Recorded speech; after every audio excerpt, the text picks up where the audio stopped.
Hello everyone and welcome back. We've got a new episode for you today, but first, I want to tell you about Shaker and Spoon. Shaker and Spoon is a subscription cocktail service that helps you learn how to make handcrafted cocktails right at home. And who doesn't love learning new skills while getting their friends, classy tipsy? Every box comes with enough ingredients to make 3 different fancy cocktail recipes.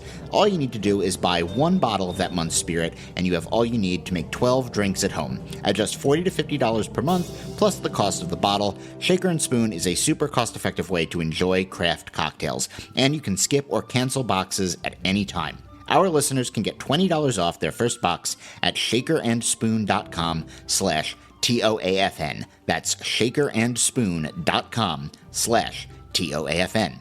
Also, I need to shout out our patrons on Patreon who make this show possible. In particular today, gratitude goes out to Maria D. and James R. Thank you for your support. We couldn't do what we do without you. If you'd like to become a patron, head to patreon.com/onceandfuturenerd, where you can get cool supporter rewards like ad-free episodes, stickers, posters, and more. This chapter is a 5-parter, so we've got 1 more episode after this one. That'll be out on May 28th. I will talk to you then, and in the meantime, enjoy the show.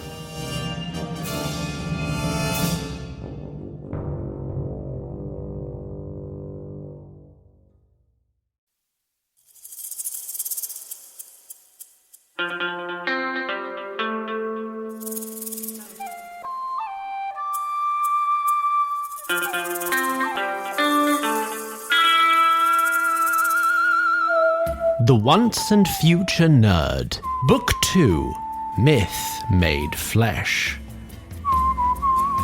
Chapter 9, A Handful of Bodyguards.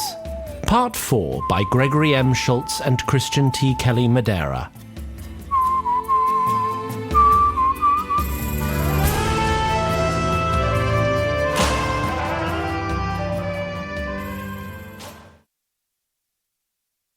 We now rejoin Queen Regan's court in the barroom where we left them.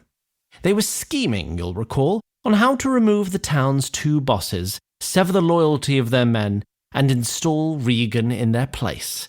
And the hour was already quite late. What about a pizza party? Pizza party? Remember when they took us on a field trip to that state park to see the big old hole in the ground? Oh, yeah. And they forgot Joey Cannavale and left him behind at the park until after dark. Yeah, and they threw us a pizza party and told us not to tell our parents. Nobody snitched. So maybe that's the move. Coffee? Anyone for coffee?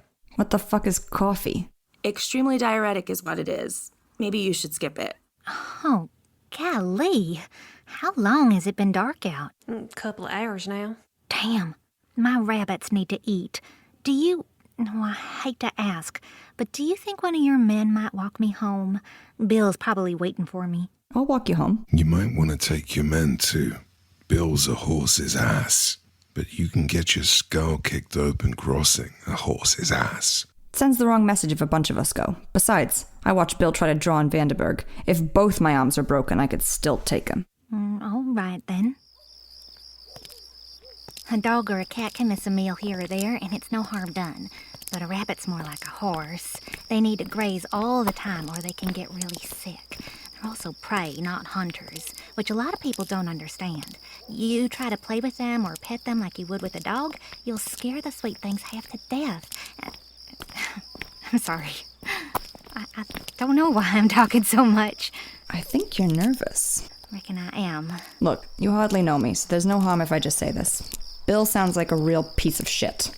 All offense. Lulu's been trying to get me to leave him for years. But I don't know. He can be so sweet sometimes, too. Anyone can be sweet when they want something from you. And I guess all your sweethearts have all been saints, that right? This flicker of an outburst prompted a turned head and a cocked eyebrow from Regan. Sorry. It just gets tiring sometimes. Everyone talking like they know what's good for you. Yeah, well, that we agree about. I'll leave it be. Tell me more about your rabbits. It gets tiring to cry all the time, too. To be scared in your own home. But, well, I don't know.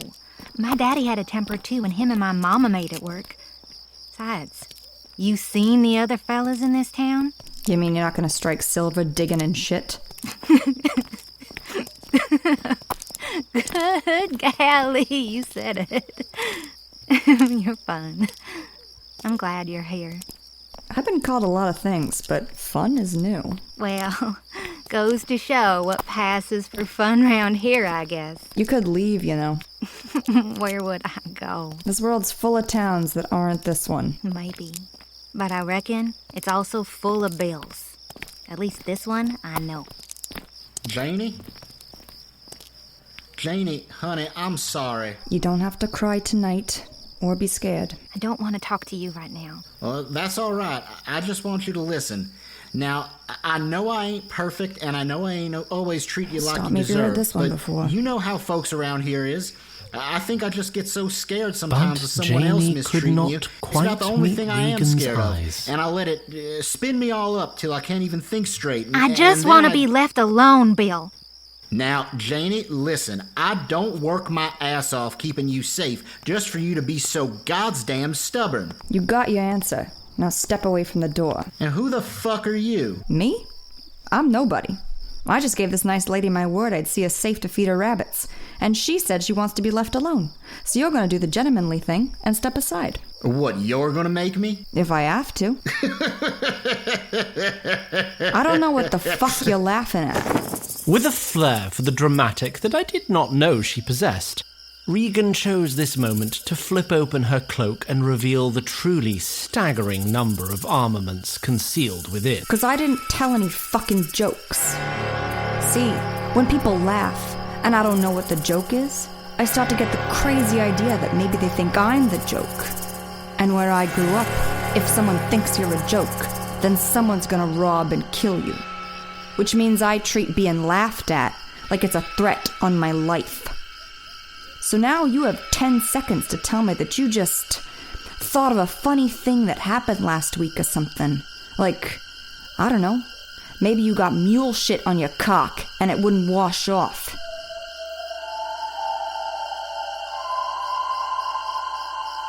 "5 seconds now, mule fucker." You fixing to draw on me with that busted-ass arm? You got a busted arm too, and mine's getting better. Yours is swollen and you're sweating like a pig. 3, 2... Fuck! Bill held up his empty hands. You got lucky this time, caught me while I'm ailing, but this shit ain't over. Crazy fucking bitch. You really should get that arm looked at, Bill.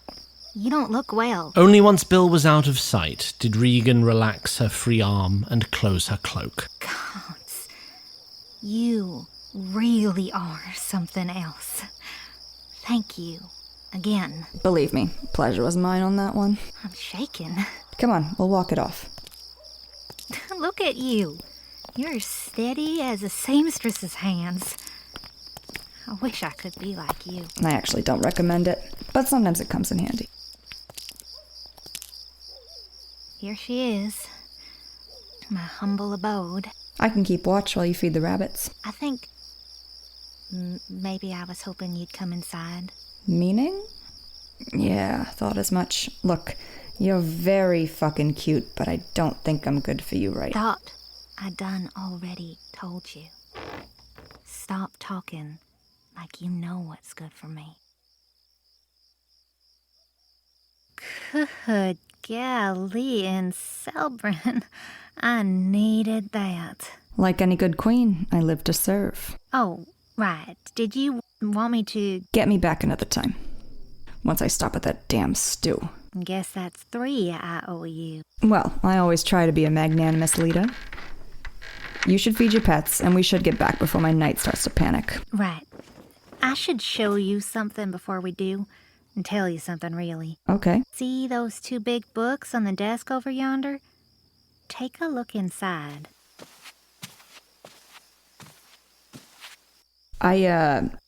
Reading's never been my strong suit, but I think this is a book full of numbers. Those are the ledgers for the rosebuds and the mulberries. They're what? That's how I make a living.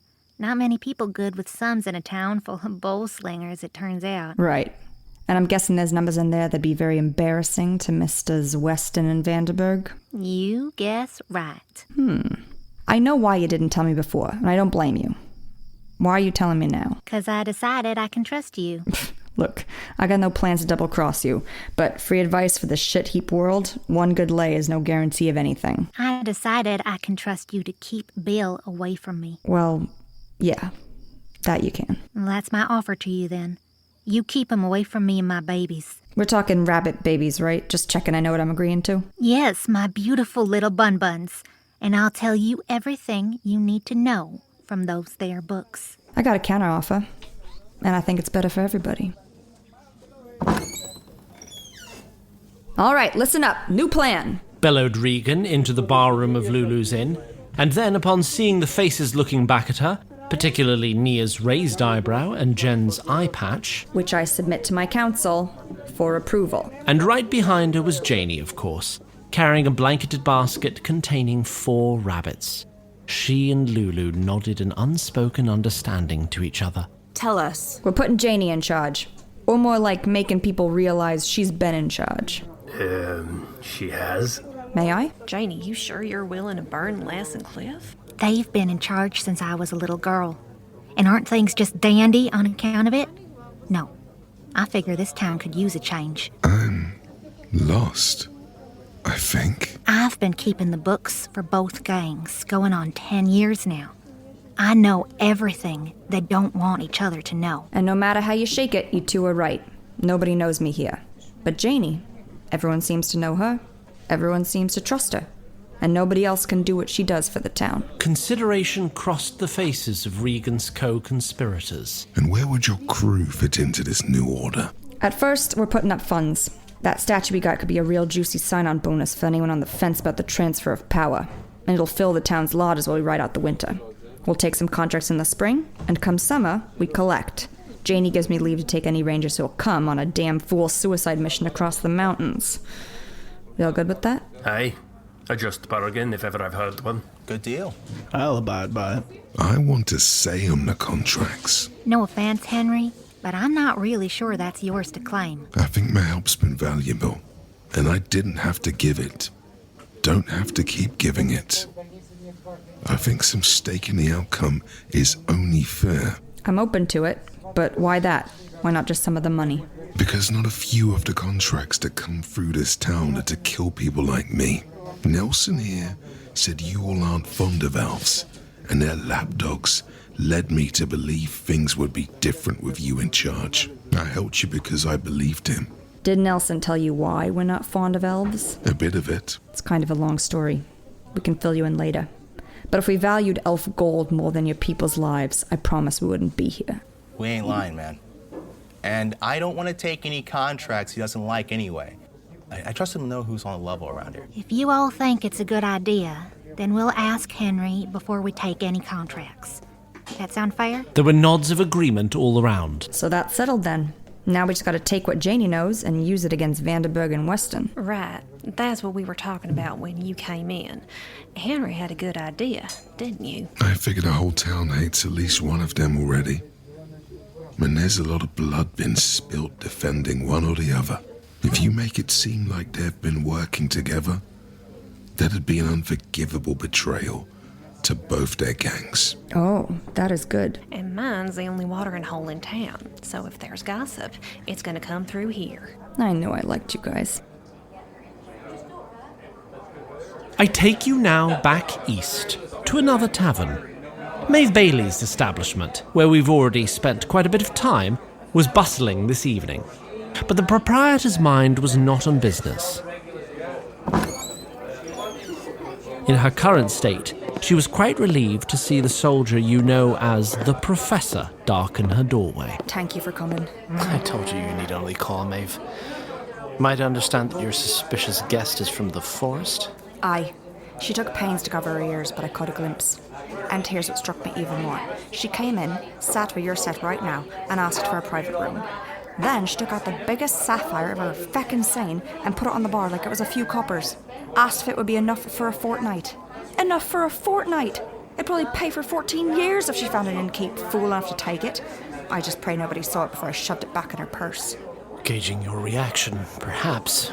I have a decent nose for guile, and I didn't get a whiff. She's either got the mind of a child, or she's very good at pretending. Or she's never left the forest before. So why leave now? And why come here of all places?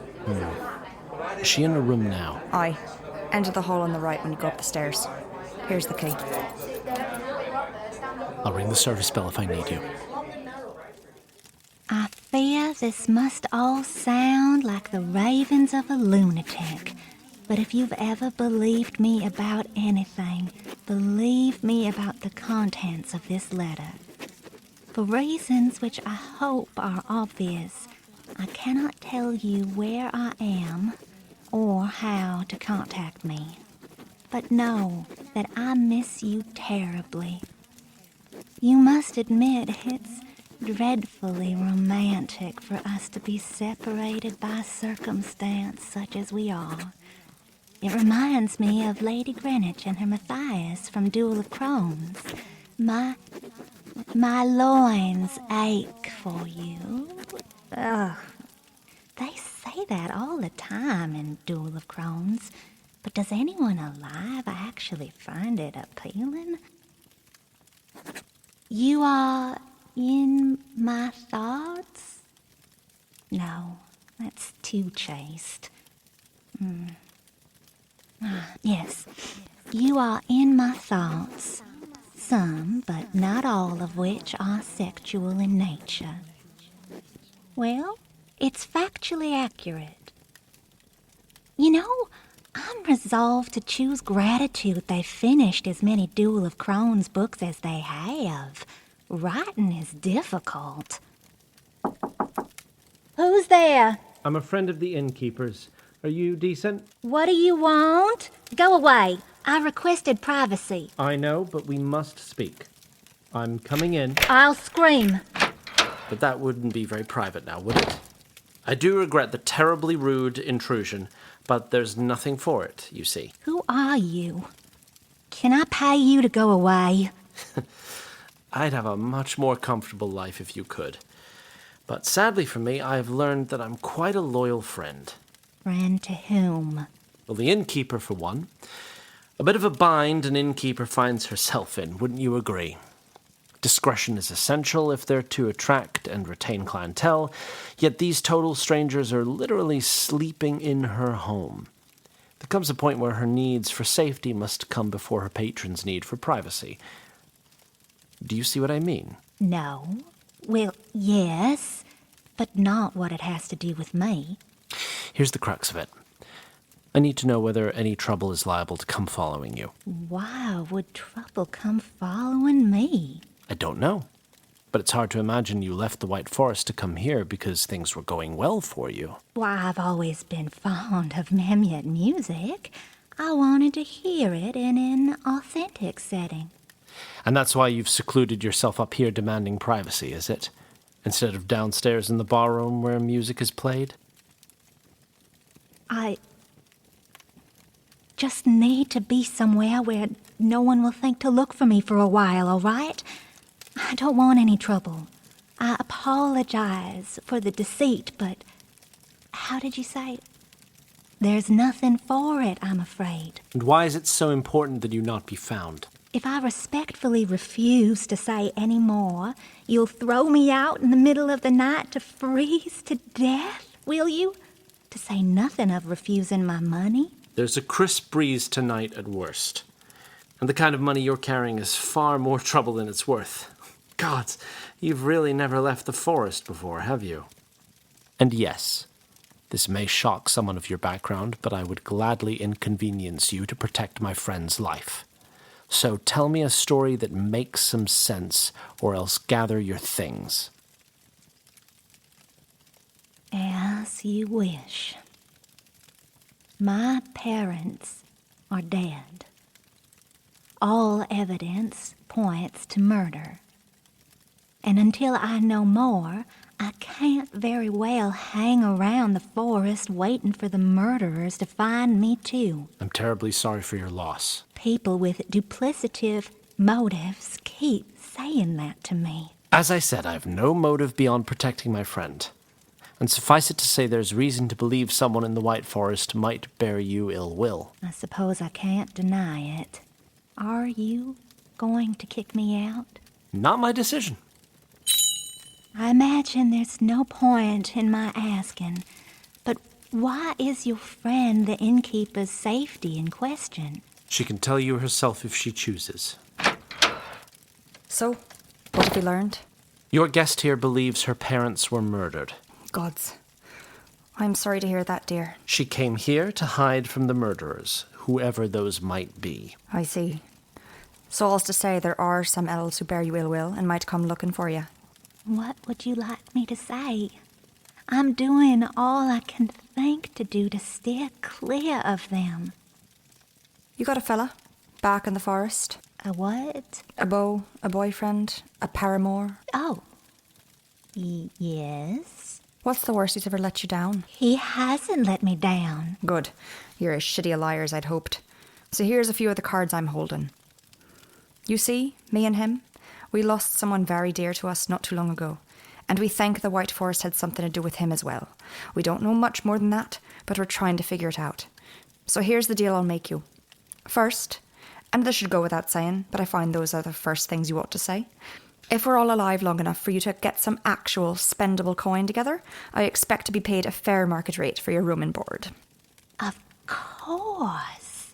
Plus interest for the back pay and the risk I'm taking. That's only fair. And don't even think of waving that sapphire around my barroom. You'll need to find some other way. Right. Second, and this one I have to insist on receiving immediately, you're going to tell my friend and I everything you know about the inner workings of the forest, until something gets us closer to our friend's killer. You shouldn't overestimate my station within the forest. There's much I don't know. But I'll answer you honestly and as best I can. Then I think we've reached a deal. Roy? Seems reasonable to me. Shall we get right to it? Where would you like to start? Sorry for starting indelicately, but might you know the means of your parents' murder? I should say so. They died of poison before my very eyes. Maeve and Yllowyyn made no effort to conceal the widening of their eyes or the look that passed between them. Poisoned, you say? Yes. Oh, your friend as well. Already getting somewhere. Roy, fetch us a few cups of cider. And back west, the sun was just cresting the horizon as Weston and Vanderberg approached Lulu's alehouse. Regan leaned against a post, looking alert and on edge in spite of her bloodshot eyes. Billy sat on a step, leaning on the opposite post, and lightly snored. As the gang leaders drew nearer, Regan prodded Billy with the toe of her boot. I didn't do it! Wake up, kid. It's showtime. Hope you got enough sleep. Oh, yeah. I'll be good. Morning. Vanderberg and Weston simply spat on the dirt as a greeting. Okay. One last item to address. You'll both be leaving your crossbows here for this trip. And why would we do that? I'm sending you with my unarmed squire. I saw how fast one of you can draw on a man. I'd rather Billy here have a chance on the trip back. I don't like it, but she's right. Might make the trip a bit more comfortable if I'm not watching my back all the time. Vanderberg began unbuckling his crossbow holster, but stopped short when he realized Weston hadn't made a move. You want to get with the show here? You're burning daylight, you got a long trip ahead of you. At that prompt, and with a sigh, Weston began working the buckle on his holster. Good. Now, Billy here's your guide. As Vanderberg's holster came fully free and hung loose at his side, Weston drew on him in a flash. As he levelled on his rival, an arrow hit his crossbow, throwing the weapon from his grip, and it shot well wide. Gah! Realising what just happened, Vanderberg reached for the crossbow sitting in his now limp holster. But the leather was cut by another arrow, causing the crossbow and holster to fall on the ground. As Vanderberg reached down for the weapon, Regan placed her foot on the crossbow, as Billy retrieved Weston's empty crossbow from the street. Well, that could have gone better for the two of you. I know you're fast, but I doubt either you could outdraw an elf. Regan nodded toward a window on the second floor of Lulu's, where all but the hands and bow of Yllowyyn were obscured by the reflection of the rising sun. Billy deposited Weston's crossbow in Regan's hand. Anyways, now that you got that out of your system, you ready to start the trip? Billy'll be a guide. I'd prefer you don't kill him in the process. Do what you will to each other for all I care. Vanderberg and Weston sneered at each other until Billy awkwardly walked between the two of them. Hey dudes, we're heading that way. And if it's all right with you, I think I'd prefer if you two walked in front of me. The two gang bosses stood awkwardly, neither wanting to make the first move after the attempts both had made just moments before. Oh my god, we get it! You guys hate each other. You're definitely gonna try some shit on the trip. We all know how this goes. No one is impressed or surprised. So let's go! Finally, at Billy's outburst, Vanderberg and Weston seemed to relax a little bit. At least enough to start walking in the way Billy indicated. Get back quick as you can once you've made the pickup. Billy, as a reply, turned back to Regan with a wink and what I believe are referred to as finger guns, before nearly tripping over his own feet. This is who I'm supposed to lean on. Just then, Jen and Nia emerged from the alehouse, each with a pack on their back. That seemed to go all right, yeah? While I don't think it was necessarily the ideal departure, all three of them are still alive. For now. Is he gonna be safe? Look, you know I'm not Jordan's biggest Billy fan, but I wouldn't have given him this job if he wasn't very well suited to it. You two work out a signal, like I said? Kind of. Regan looked at Jen with exasperation. What? He said to be on the lookout for when I come running like I'm being chased by a zombie bull or some shit. Sure. You two ready? Mm-hmm. We have the necessary provisions and should be able to follow stealthily enough to avoid detection. Good. I'd wait until they get a bit further along to set out. You'll have the advantage of the sun at your back, so they probably won't be looking too closely behind them. Yllowyyn will cover your ass and make sure no one else is trying to tail them, but we'll need them back here before too long. Got it. All right. Now we just gotta do our part.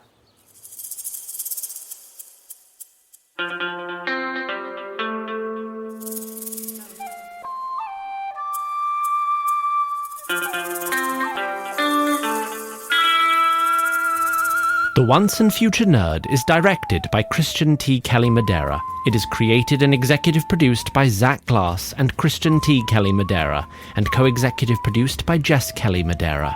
Associate producers are Susan Degnan and Alex Story. It is performed by Rhiannon Angel, Garrett ARMYN, Dan Dobransky, ANYA GIBIAN, Ian Harkins, Aaron Lanham, Paul Notice, Anna O'Daniel, April Ortiz, Frank QUERIS, Julie Reed, Regina Renee Russell, Gregory M. Schultz, David Sylvester Wolf. Editing by Jim Banting. Foley, sound design and post-production mixing by Edward Bush.